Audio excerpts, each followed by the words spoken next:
Now if you look over to our right hand side there, you see a portal with a grating inside of it. Oh, there's a little errand down here as well.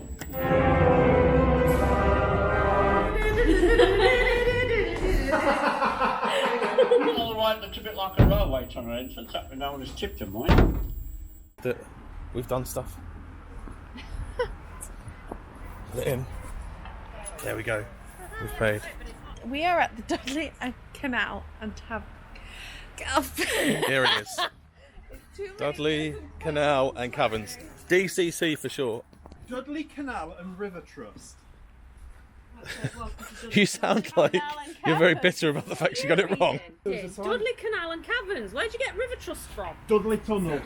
I feel really bad that you just mocked that and we're going to walk that way. We walk around the edge. Sorry. Look at these stairs. How you doing? Parcastrix wanted to do the Zeus backwards. I love these. Can we get one for the house? Yeah, we'll come back this way anyway. Yeah.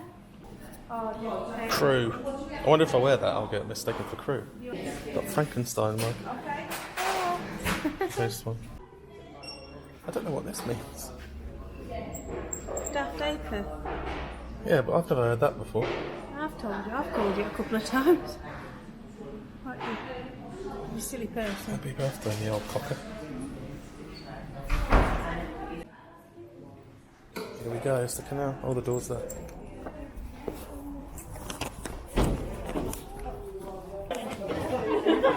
You have to see this to the... Grab yourselves a helmet. Basically all the same. All right.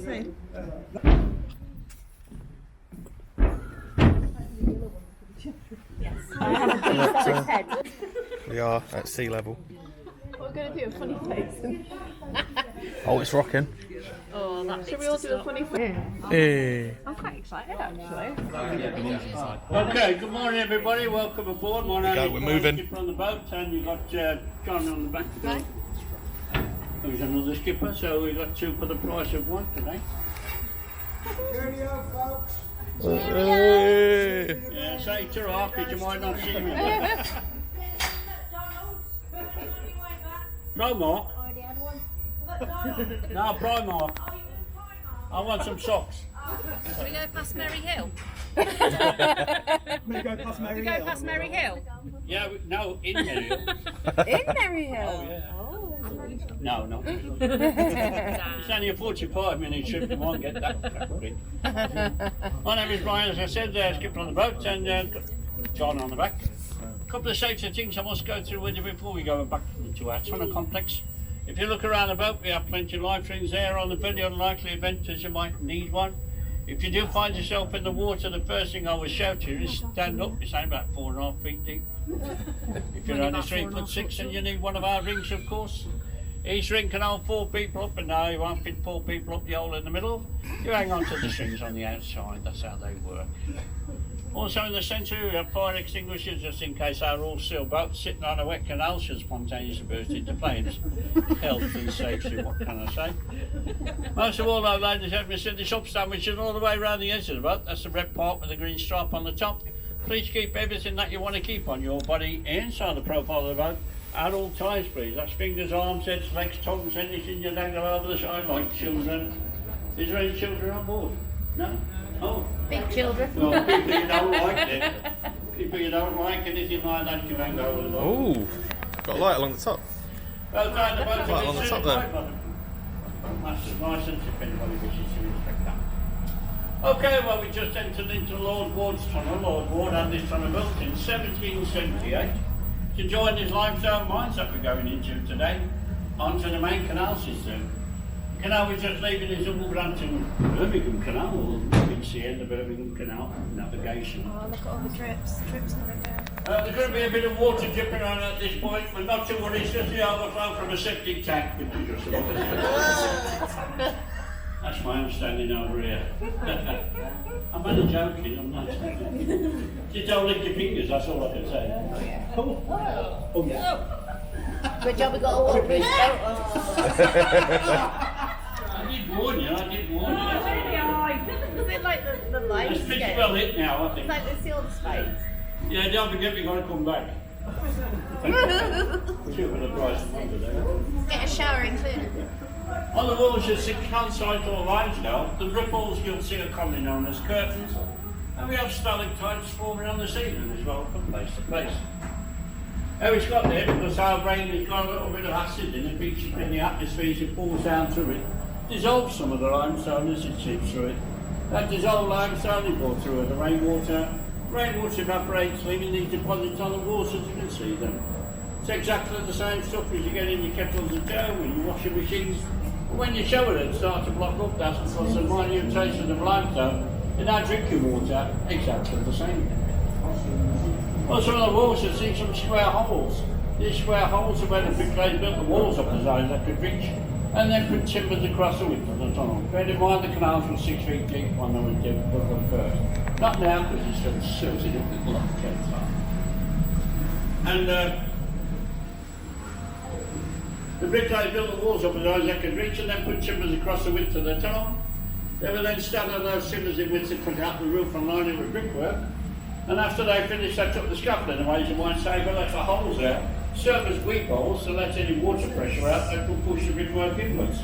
We are doing the job, as you can see, with the calcite under some of the square holes, where that pressure had been let out, so they are doing the job that were intended for them to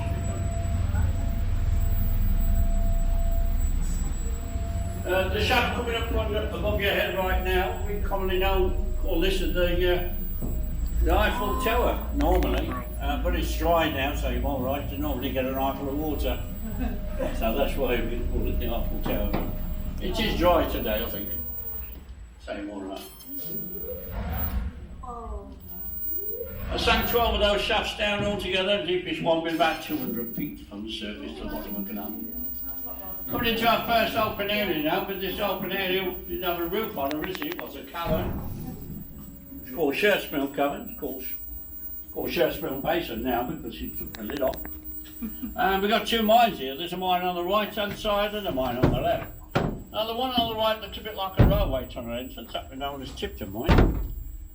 I don't know whether these floors collapsed or what, but there you go. I'm only joking. But that was known as Tipton Mine. Didn't go in very far, there were sank shafts that went down about 100 feet or so and opened up enormous caverns below us. But the mine on the other side, that's totally different, called a drift mine. It's all on one level-ish, if you know what I mean. But that was known by the miners who worked in there as a flooded mine. Because they did a 12 to 14 hour shift in there, in total darkness apart from the odd candle, were up to the knees in freezing cold water. And just remember, they didn't have rubber boots or willies to wear then. There was children working in that mine, about 9 years old, with no shoes and socks on at all. Doing a lot of gout. That's how bad it was, yeah. Pneumonia. Seriously, Yeah. that's how awful it was at that time. Oh. They took the lid off that basin and this basin that we're coming into now, roughly about the same time. About 1815 is when they removed the lids. The reason being that bit cut out away the limestone so close to the surface it was in danger of collapsing anyway. So what they did, they blew the lids off with gunpowder. Now if you look over to our right hand side there, you see a portal with a grating inside of it. Oh, there's a little heron down here as well. Can you see the heron right there? It is real. We haven't stuck one there. It is real. He's doing a bit of fishing. I don't know where his rods are though, I'm sure. There you go. Sometimes there's two down here, but there's only one I can see. There you go. That leads over to Wren's Nest. So it opens up enormous cavern the other end called the Seven Sisters. Call that because it's got 7 large pillars on the roof. Did I say that once? No, not the pillars one, no. The tunnel on the right hand side now is our main tunnel. Our main tunnel is 2,888 metres in full length, or 1.9 miles from one end to the other. If you've not been metricated, have you been metricated? 1.9 miles to the other, nearly 2 miles. Oh, yeah. The tunnel we're about to enter into now is our 1989 tunnel. Now we sat round the table drinking coffee for 4 hours trying to think of a name for this tunnel. You know what we came up with? The 1989 tunnel. And you never guess when it was built. 1926. And 1989 of course. They started digging this tunnel right at the curve to the left with the egg box construction. But then they found a natural fault in the limestone and said, well, we don't need to put this egg box construction anymore, which saved us an awful lot of money, to say the least. And so all they've done is just follow this natural fault from now on. All they've done is stabilise the walls by spraying a kind of concrete all over it. It's called shotcrete, it's less than an inch thick, and it's just to stop any small particles dropping on us as we go around. Even so, the water's found minute air cracks in it, see-through, but calcite with it, that's white markings you can see on the walls, and stalactites on the ceiling as well, from place to place. Now we've got about 200 feet underground. I'm going to tell you about the earthquakes we have here, just to keep you Yes, we do have earthquakes. The last one we had was in 2002, and that was a 4.5 on the Richter scale, which for us is quite an high one. Fortunately for us, it was a shallow one and didn't do that much structural damage. Cracked quite a few bridges and tunnels up around this area, however, and quite a few houses. I know mine was one of them, and that was at the end of the tunnel. But we've got a fault line that runs right across this tunnel. It's called the Castle Hill fault line. This fault line actually stretches right over to France, so how far it goes. Yeah, it does. And we put this body steel core like a big spring, if you like, and we're going down the centre of that spring right now. So if you have another earthquake and this fault line moves in one direction or the other as they do, this will flex like a spring and there shouldn't be any damage done to the tunnel, theoretically. So we'll have to wait and see if we have another earthquake, what's going to happen next. Okay, we're coming into a place called Little Test now. This was the entrance into an enormous cavern. And we got a short film for you. Now the screen is on this left-hand side. So if you want to stand up on this right-hand side to look over the heads of the people, you can do. And I'll leave you to listen to our short film. It's going to give you a lot more information about mines, tunnels, etc.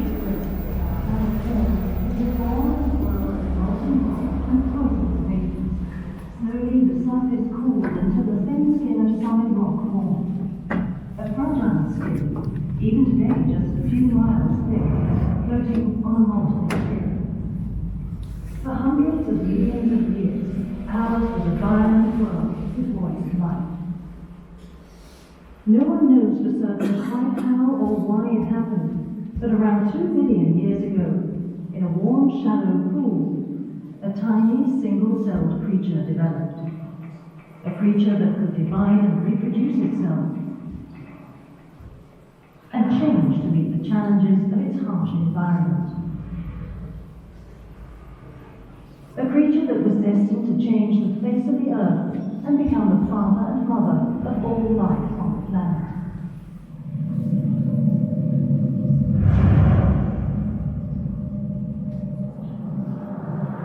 Millions of years later, the Dudley area was a shallow tropical sea, and from that single-celled creature had evolved a wide variety of life forms.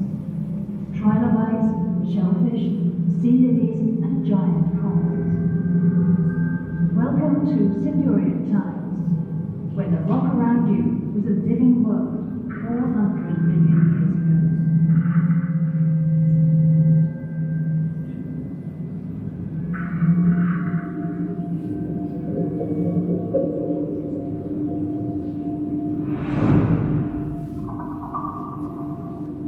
As these creatures died, their remains sank to the bottom of the sea and were entombed in the mud.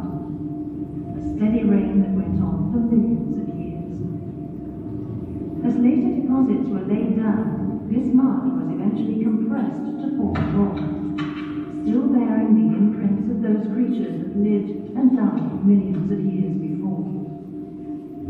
We know this rock today as limestone, those imprints as fossils. The climate changed, and the age of the trilobites came to an end. The tropical sea was replaced by shallow swamps. Huge trees and ferns colonized the land.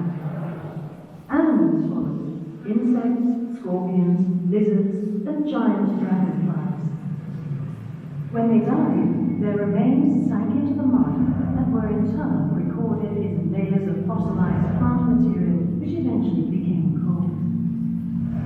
Many seams of coal were laid down, giving the geological period its name, the Carboniferous. The coal, interspersed with deposits of iron ore, was eventually covered by later rocks and sank many hundreds of feet below the surface. folding and fracturing of the Earth's crust pushed the deposits of coal and limestone up through the later rocks, and wind and rain over millions of years eroded away these later deposits, leaving Dudley Castle Hill and the nearby Wren's Nest Hill standing proud as we see them today. These hills, with their thick coating of vegetation, remained largely undisturbed as life and eventually man evolved around them. Undisturbed, that is, until human technology took a sudden, dramatic turn. The Industrial Revolution. A revolution driven, engineered, and supported by iron. And iron's production required iron ore, coal to fire the furnace, and limestone as a flux to remove the impurities. Hundreds of millions of years of geology came together to make the Dudley area central to iron production and vital to the Industrial Revolution. Initially, the limestone was quarried from the sides of the hill, and as those deposits were exhausted, deep pits were dug as the miners followed the seams. As they went deeper, it became ever more difficult to raise the stone to the surface. The solution to this problem came in 1778, when the Earl of Dudley, who owned the mines, constructed a canal and tunnel into the hill to connect his mines to the Birmingham Canal and so to the rapidly expanding network of inland waterways. The tunnel was later extended through the hill, serving the mineral-rich lands on the other side of the ridge and linking the black country industries to the river Severn. Where the tunnel crossed the limestone beds, the rock was hard. Vertical shafts were dug to reach the deeper seams. Branch canals, tramways, and loading wharves were constructed, and the stone brought out by boat to feed the furnaces of the Black Country. Huge caverns were created with pick and shovel and gunpowder. Massive pillars of rock left behind to support the roof. In a few moments, we will enter one of those caverns. Above us, the surface, 80 feet below us, and now flooded, lie yet more man-made caverns. Today, the tramways are silent, and the limestone boats are gone. But let us spare a thought for the Black Country miners who carved out these caverns 200 years ago. Danger was their constant companion, and not all returned alive to the surface.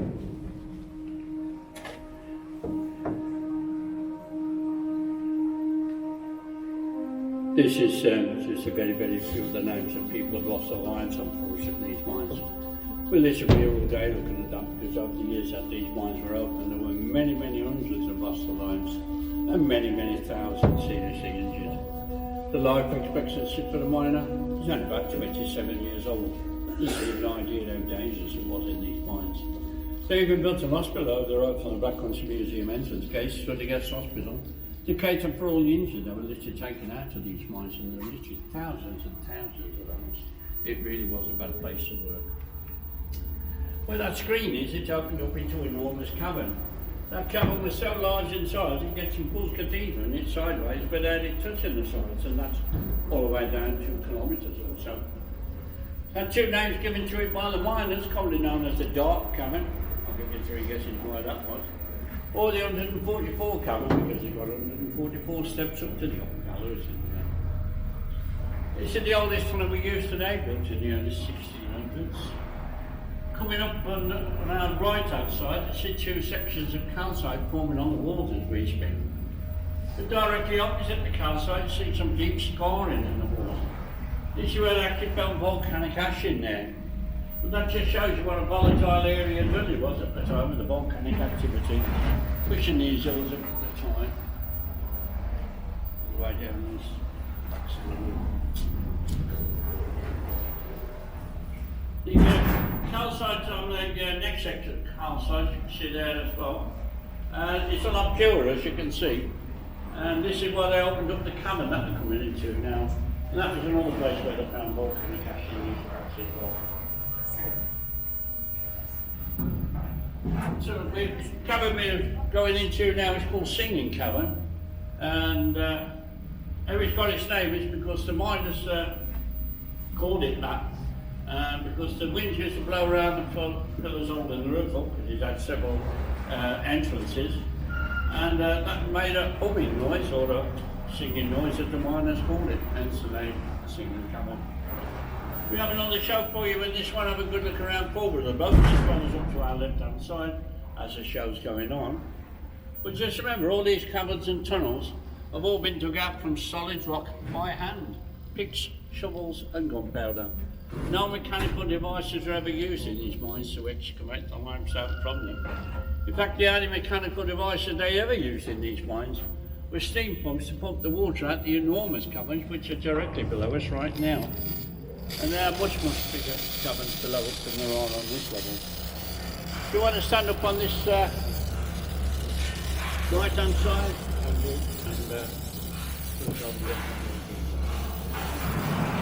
to our left. And look forward to the boat as well, because this cavern carried on going. Not now, it's carried on going 3/4 of a mile forward of the boat. Limestone was quarried here on Dudley Castle Hill for hundreds of years, but the arrival of the canal prompted a rapid increase in mining activity, and at its peak, the Dudley mines produced over 100,000 tons of limestone a year. The extraction of the stone left behind a network of vast caverns, which became an attraction for scientists, engineers, and visiting dignitaries from abroad. The Dudley Caverns have also played an important role in the development of the science of geology, and became renowned internationally for the quality and diversity of the fossils that have been discovered here. In 1849, addressing a meeting of scientists here in the Dudley mines, the eminent geologist Sir Roderick Murchison proclaimed that in no part of England are more geological features brought together in a small compass than in the environment of Dudley. In the 1850s, the caverns were open to the public. Gas lighting was installed, cars laid out, and a bandstand constructed. Many fetes and concerts were held in these mines, with entertainment provided by orchestras, choirs, and military bands. Coloured flares were spread, and demonstrations of blasting carried out. Those events were perhaps the forerunner of today's classical spectacular concerts. And although some of the mines were accessible from the surface, many visitors came by canal boats, just as you have today. Since those times, technology has moved on, and we no longer have to risk the dangers of gas and gunpowder to provide light and sound. But imagine for a moment the awe and amazement of those early visitors as we present our modern interpretation of those events nearly 200 years ago.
remain standing a short while. I'll point a few things out to you.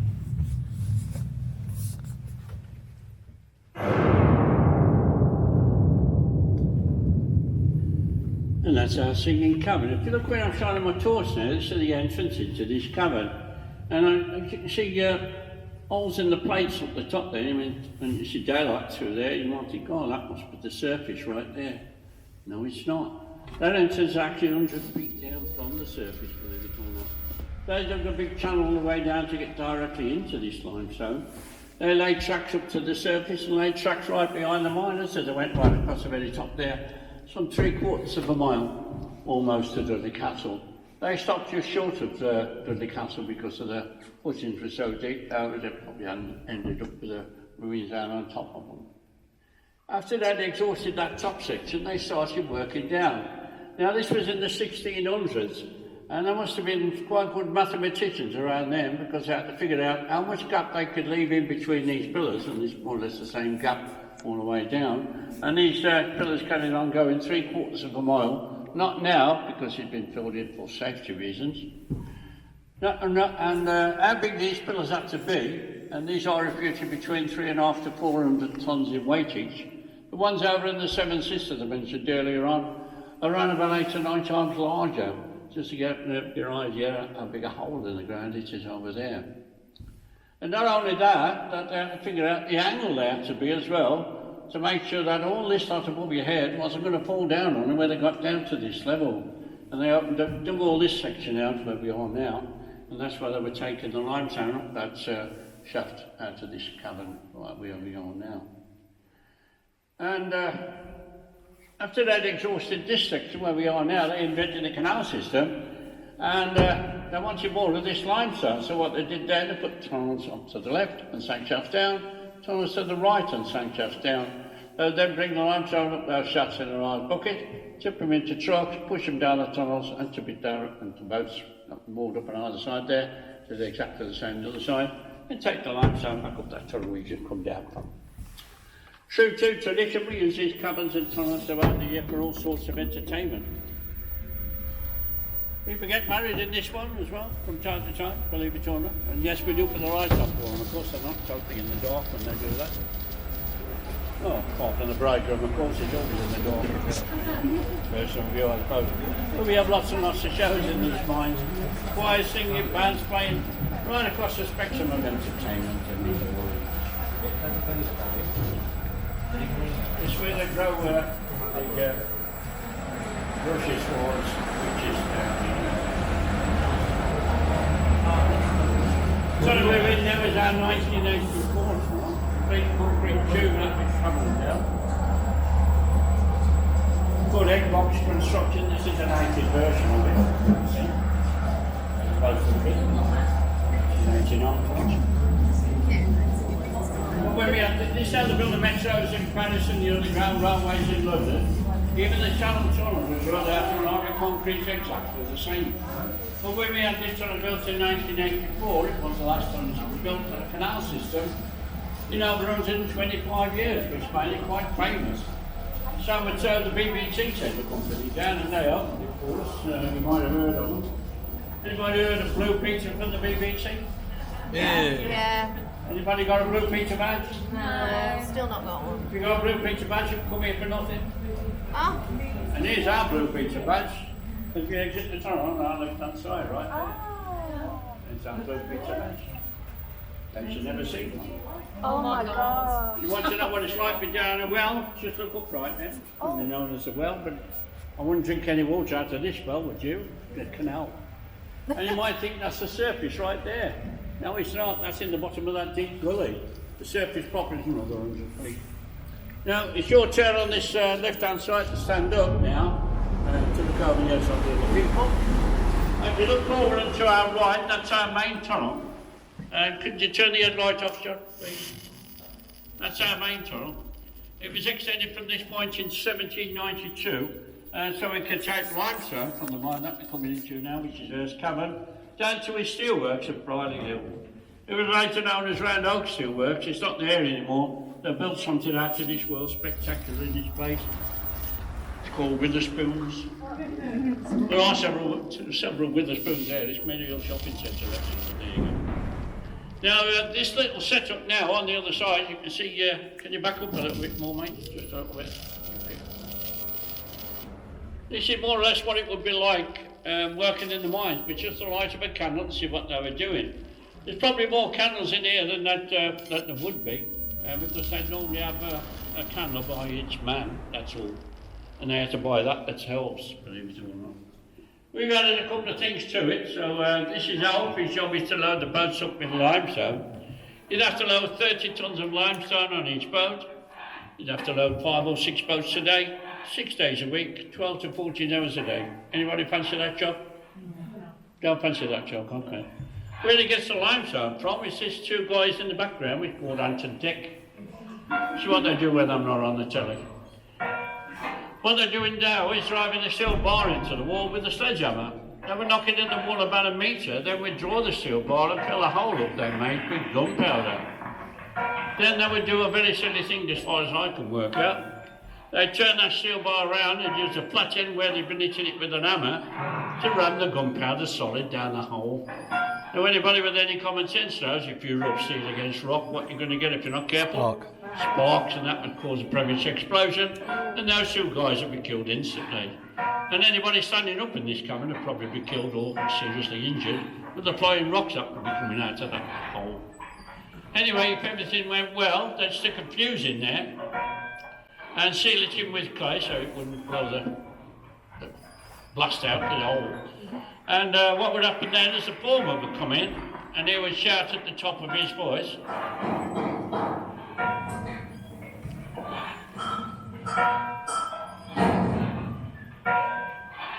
"Get ready to blast! Stand clear!" The all the men had run away, leaving little Joey on his own. Now little Joey's only 9 years old. This is little Joey. His job is to light the fuse with a candle. That's all he got to do, theoretically. But the trouble is, these fuses was all handmade by the miners, and they were so poor that they kept on going out. So little Joey had to keep on relighting it. He might have to relight that fuse for probably 9 times. But even so, it put him closer and closer and closer to the blast area, which makes it very dangerous for little Joey. We have it on record that one little Joey started the day after his 9th birthday. He only did that job for 1 hour, and then he was dead because the roof fell on him. He got too close. Anyway, if everything went well, he'd dive underneath that truck to get away from the explosion, which is about to occur right now.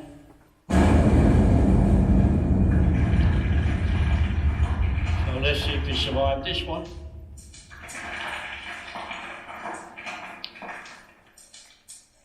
Clear! Yes, he's coughing, he survived, he's okay. There you go. Now what would happen now is all the men would come back in and start doing what they were doing before, only in different places. But you imagine what it would be like in this cavern now. It would be filled up with smoke and dust, and they'd be breathing that in.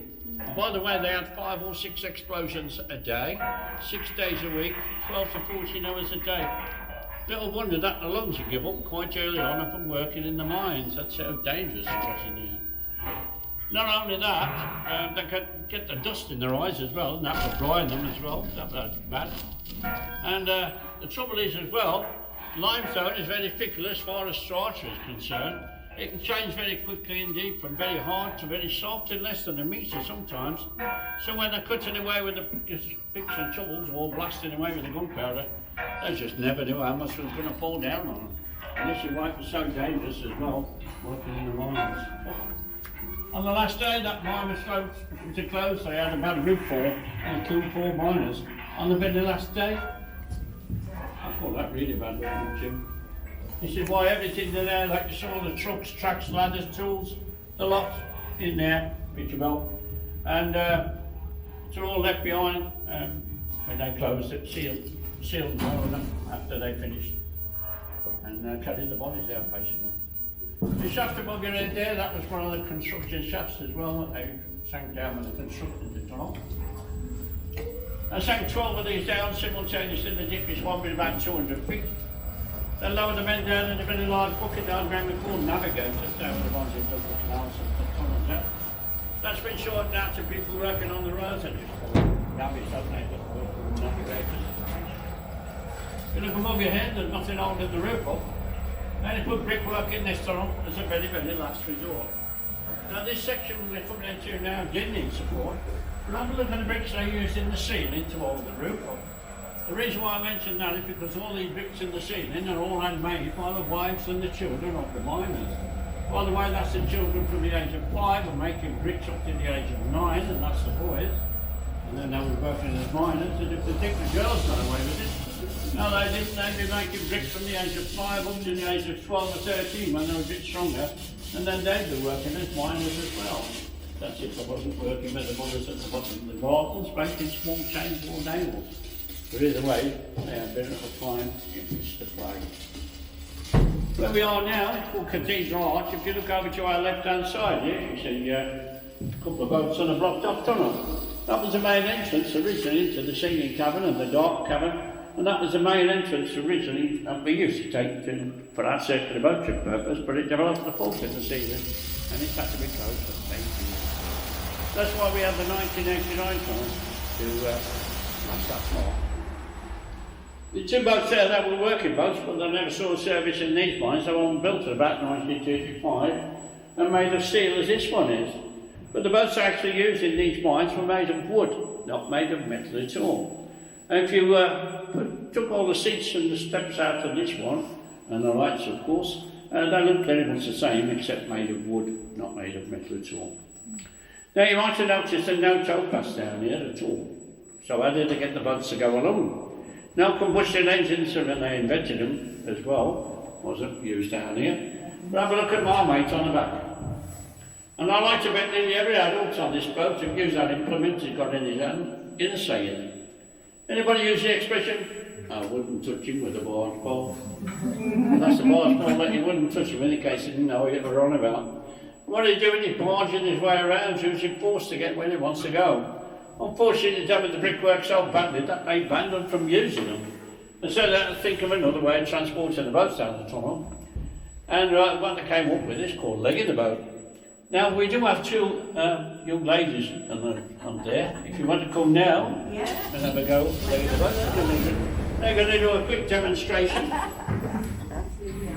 If you take your hats off and leave your hats on there, have you got any phones in your pockets or anything like that? Because if you won't, take them out because there's lots of fish here with phones. Yeah, certainly. I'll see you guys. Can I have it now? Yeah, you want it. Any money in?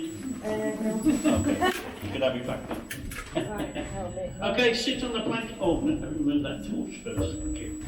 Okay, sit on the plank so you're facing the wall. Okay? So don't put your feet over the sides, not yet until I tell you. Okay. Okay. And I'll tell you what, pull that plank just towards a little bit. There you go. So in the middle. Okay. Okay. Happy? Yeah. Okay. Do you know this little lady? Yeah. Good job. You're good to know her very well in a minute. Yeah. Okay. Place your feet down right on the point of the plank. So the soles of your feet are flat down on the end of the plank. Okay. Now without moving your feet now, hang on to the handrails and drag your backsides forward as far as you can go. Bending the knees up in the air. Now you've got to be carefully, lie down and put your other one on the shoulders. Yeah. There you go. Okay, there you go. Okay. Put yourself a little bit further forward if you can. I think you need to. Okay. Now place your feet on the walls about 45 degrees. And if you can push the boat away from the wall a little bit, so that you can, yeah, there you go. Yeah. Now the object of the game is try and keep the boat in the middle of the canal, okay? So you've got to push the wall that way, and you've got to push the wall that way, okay? Come on then, push. Faster, faster. Yay. You've got to be running down this tunnel. Yay. And there you go. You've got the leg over method, that's the best way to do it as well. There you go. And this was done in total darkness as well. They didn't have any lights on at all. And this is how they used to leg it down this tunnel in total darkness. Put yourself a little bit further forward then, if you can. There you go. So am I moving this all on me, haven't you? Yeah. Yeah. You're doing a great job though. It would take the leg of some 3.5 to 4 hours to leg it in total darkness down this tunnel, as I said. It's not as hard and, as you think. No, it's not. Each boat would be carrying 30 tons of cargo. Oh, yeah, that's true. And sometimes they would try up to 3 boats end to end, and in one go. And by the time, with the weight of the boats as well, they're probably pushing about 100 tons down in one go. And the thing was, they'd literally been running down this tunnel. Running? Yeah, but you try stopping 100 tons when you get to the other end of the tunnel. The only thing I can think of is they used to, both of them, push the boat over to the wall side, and the friction would slow the boat down. We run out of wall. Run out of wall now. I think a round of applause. Hey! Excellent. Bats. Be careful you get on. You see the bats? Hey, look, it's so cute. Where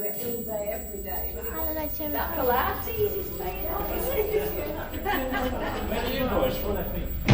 I'm from Yorkshire. Yorkshire. And I'm from Warley, Wally. originally, but I live over in Birmingham, but last sort of wine country. Thank you. Have you come down especially for this thing? Yeah, we're staying a bit long. Yeah. Well, I haven't been with them When you long. worked here? Yeah, absolutely. Good. Yeah, I think I was 40 years ago when I worked there. I was at school. I think it was 1983. So, yeah. The limestone that we're travelling through now, this wasn't mine because it's very poor quality. It's in the modern volcanic ash and therefore didn't make the grade. For all our limestone that we've been travelling through all this time, it's got another name. It's called a coral reef. Now a coral reef or limestone is made entirely from creatures that lived and died in the ocean, sank to the bottom of the ocean, and been compressed over millions of years under that now. Our limestone is actually 428 million years old, give or take a day or two. And how we know that is because we have geologists who study rocks and fossils come from all over the world to take samples and or photographs of some of the rarest fossils that we have. And we do have some of the rarest fossils right here in Dudley. I can tell you where they are, but then I'd have to kill you. I'm not going to do that on my son, no, I'm not. The most common fossil that we do have here, commonly known as the Dudley bug, and that's the trilobite. Now a trilobite, to tell you what it looked like, do you know what woodlice looked like? Yeah. That big? So how big do you think trilobites were? You saw one in the film scuttling away? That big. That's how big that could grow. Believe it or not. You saw one scuttling away in the film. Yeah. That's how big it was. It's quite amazing that is, but there you go. I'm going to show you some fossils right now actually. If you want to stand up on this right hand side of the screen, I'll point a few up there. Now these fossils are 428 million years old. We used to have a trilobite on here, but it fell off. Because this is open to the elements, and these fossils fall off from time to time, but they always leave other fossils behind it, if you know what I mean. But there's an arrow pointing to a crustacean there. It looks a bit like a Dorito to me, but it's not. You haven't put a Dorito up there. It looks a bit like one now, doesn't it? You know what I mean? But it's not. Just below that, you see the inverted shell, which is just... can you back up a little bit, John? Can you back up a little bit? There you go. You see the inverted shell there? That's called a brassicapod. A brassicapod, it had like it was like a shell. Another brassicapod is that one there. But it was like a shell, and it had a foot, believe it or not. And it's not up, but it used to pull itself along with that foot, if you know what I mean. Just below that, that's a base of coral, where I'm showing you my small snail there. Can you see it there? Can you see that there? I think I just spotted it as you walked. Right, that one. Yeah. Right. That's Nemo rock, you know. You know what I mean by Nemo stuff? That's the one, it's dead now, so it doesn't have them things sticking out. So there you go. And we've got sponges as well in this limestone. Now sponges only grow in this warm tropical oceans. So the question is, if we've got sponges in our limestone here, where's our warm tropical ocean now? Any idea where we were 428 million years ago? No, Not where we are now. Yeah, non-existent. We were actually where Brazil is today. That's where we were, underneath the ocean, of course. And you just think about that, we could be lying on the beach now, drinking our pina coladas, taking in the toes in the warm tropical ocean, and we're stuck up here in the cold, wet and rain normally. We have had a nice warm summer for a bit, so there you go, I'm not mocking it. Anyway, And we're on the edge of a massive continent consisting of us, Europe and the United States of America. America split away from us when a port line opened up and pushed America away from us. That port line is still in evidence today. Have you seen Iceland on the TV where that volcano's going across it? Yeah. That's that port line is going to cut Iceland in half, believe it or not. And that's what pushed America away from us. And America is still moving away from us as we speak, about 2 or 3 centimetres a year. And we're heading north, unfortunately, at about the same rate. So all we got to look forward to is cold, ice and snow, and not that we're going to live that long. Good variety there. Yeah, I mean, Jesus on a phone. we got separated from Europe during the Ice Age. There was a big ice floe where our channel is, and when the ice melted, of course, there was 5 miles high of ice above us at that time. And then when the ice melted, it filled our English Channel in where the ice floe was. So there you go. Now the limestone that took out of these mines, to make it of any use at all, need to be broken down from stone into powder. To do that, they use what they call lime kilns. You know, a lime kiln is like a big oven, if you like. They put a load of coal in the bottom of it first, and then fill it up from the top with limestone. After they've filled it up, they light fire in the bottom, and that would burn for quite a few weeks, breaking that stone down into powder. Now, lime powder had lots and lots of uses. You can tell how good it was. It made World War above the mines. One of the richest men in the world at one stage, because of all the applications you could do with it. Like, for instance, they laid the bricks in our tunnels with it. Lime water is what they used. They didn't have cement then.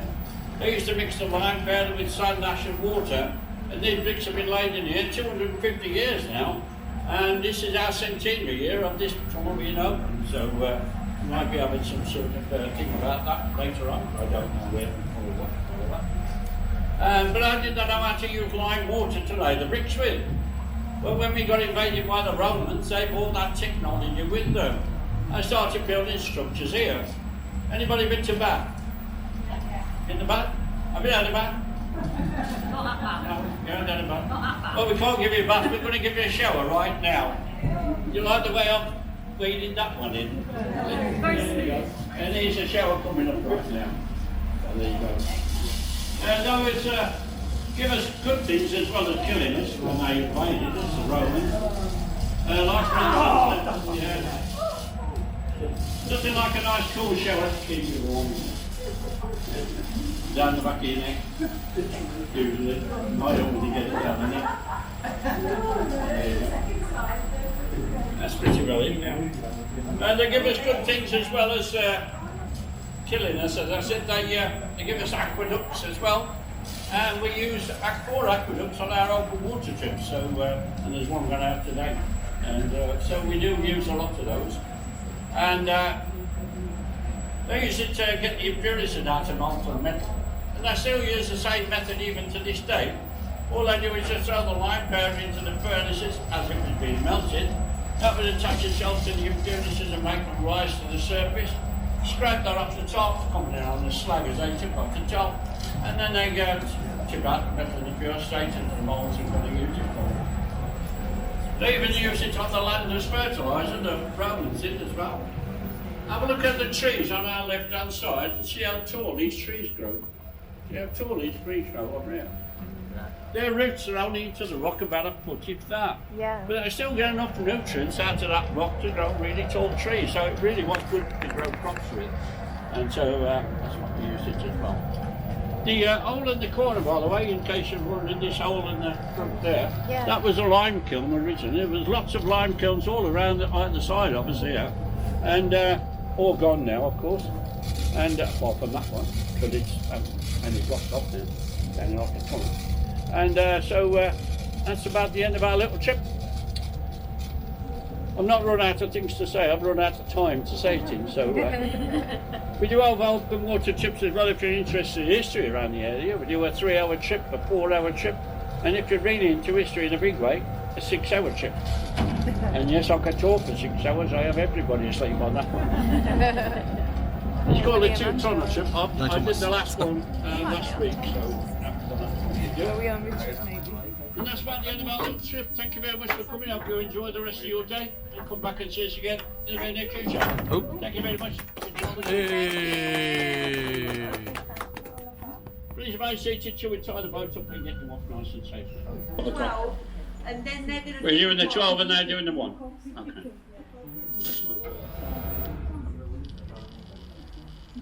Come on in, you Billy.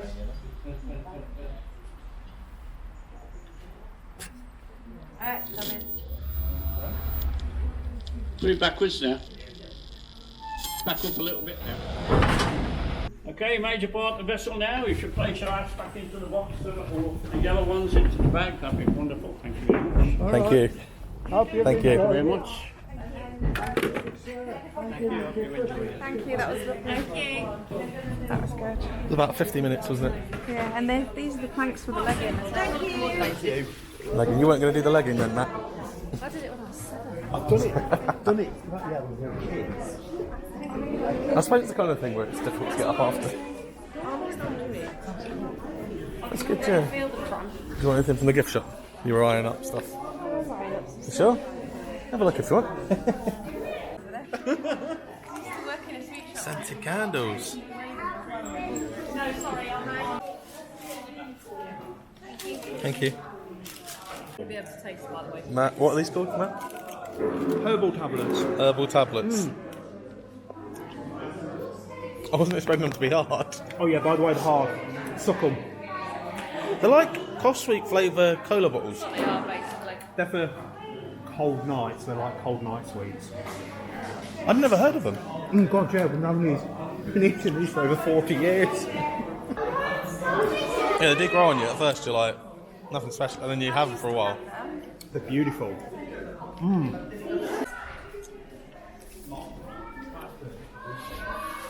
Old signage like the fun fairs, but for boats. I can't tell what I'm looking at. Is that the... No, it can't be. I can't tell what I'm looking at. It can't be a reflection. I was thinking, is that the water? And then that's the... But It can't be a reflection because you've got the massive dildo there, but nothing underneath. And then you've got that one there. But... It looks upside down. is that the water? I think it's upside down. No, don't worry about upside down. I'm just looking at it, and you can't tell what you're looking at. It's like I'm trying to pick a point. That's the same. That one looks like you need to fold it in half to see the full picture. Like diagonally. You know, like on the old magazines. Oh, well, you got to cross your eyes and slowly... It's almost like if you go to a doctor and they're like, what do you see in this picture? And that'll be like your mental evaluation. Oh God, yeah. Snap a selfie and tag in the pictures.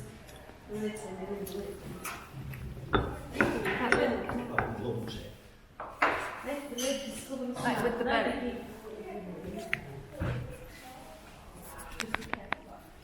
With the boat in front though. It smells like how the Jorvik Centre cesspit used to smell. What? Same smell cod, yeah. Are you brave enough to lift and smell? Basically, it's a disused sniff. Lift and sniff. What did you say it smelled like? The Jorvik Centre, the old cesspit, before they had the renovations on the ride. Yeah, promise. Yeah, but I'm just wondering how bad it is if it's a cesspit. No. It's not that bad.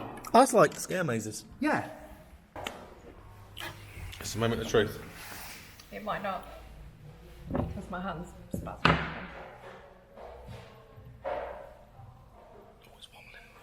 It is wobbling. Don't touch it, it was going to make you die. Yay! Yeah, none at all. That one's That's the not wedgie. gonna- The soft one's the wedgie. I think you've got to wedge the ones on the left so they're down. Yeah, it's not gonna. You need to move. That's it. Move it one more along. Yeah. That's all gonna go. Nice, all good. It's a bit like Jenga, isn't it? It'd help if I was looking at it the right way, But wouldn't you it? just can't mess with it.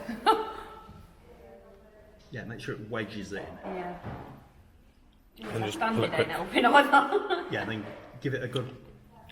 That's it. And then just slowly take that one underneath. You can do it. Stacey's a lefty as well. I'm not. That's Oh, you're not? Okay. That's why I was like, maybe I should have done this the other way around. Oh, that's it. Steady. Yay! Go you! So we took a selfie in front of that. You saw us build some bridges. The smell pot's there, but also here are some sayings that I don't know because I grew up in Cambridge. It's Boston Iot. So what do these mean, Matt? Can you give me a lesson? You like to give the viewers a lesson? 'Cause I don't know. Just explain what these sayings mean, because I've not. Sometimes I have a rough idea, but I've got no idea about this. It's Boston, so it's great. Oh, I thought it was going to be boasting or something. So it's Boston.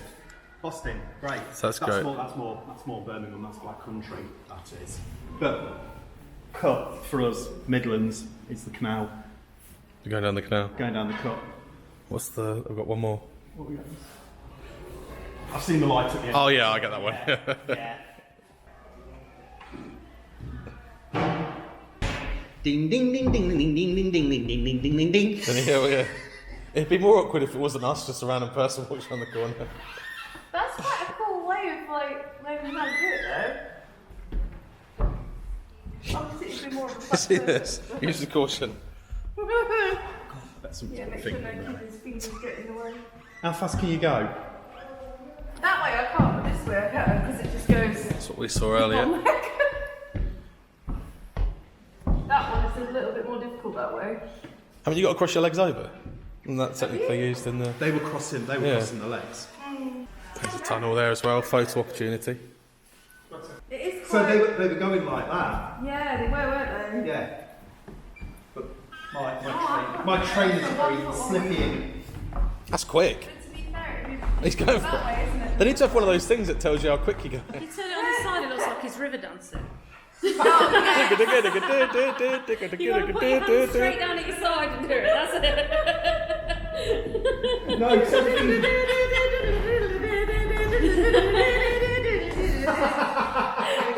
How was your day at the canal, Dudley Canal? It was very educational, and it was very, very nice to see all of the wonderful things that have been made from thousands of years. I really enjoyed it. Did you? Yeah, what was your favourite bit? I wasn't expecting... We kind of did this because we did Stourbridge last night. It was close.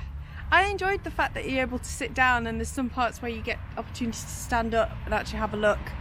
And there's different varieties. It's not just him talking all the way through. There's different things like a video to see, or models that are moving as well, like animatronics in a way. It's not scary either. The lighting is absolutely beautiful, and there's even a moment where there's lights and their own interpretation with the music of where the miners used to be and stuff. I've just kind of narrowed it all down into one there, haven't I? But it's just so nice, different variety, and it kept my attention, to be fair, so well done. And they do an open water one as well, which I think goes the other way down the canal. But we'll definitely come visit again, because I've already seen some penny mangles as well, so I would like some. And if you haven't seen it, check out Stourbridge vlog. Yeah. That's the reason we're in this part Want of to the see our country. other adventures? Come And and put them down here. Please tap on that bell, give us a like and subscribe. It is free, and also just put something nice in the comments. And comment if you love canals. Yeah. So we'll see you. In the review. Because for now, We're gone. bye.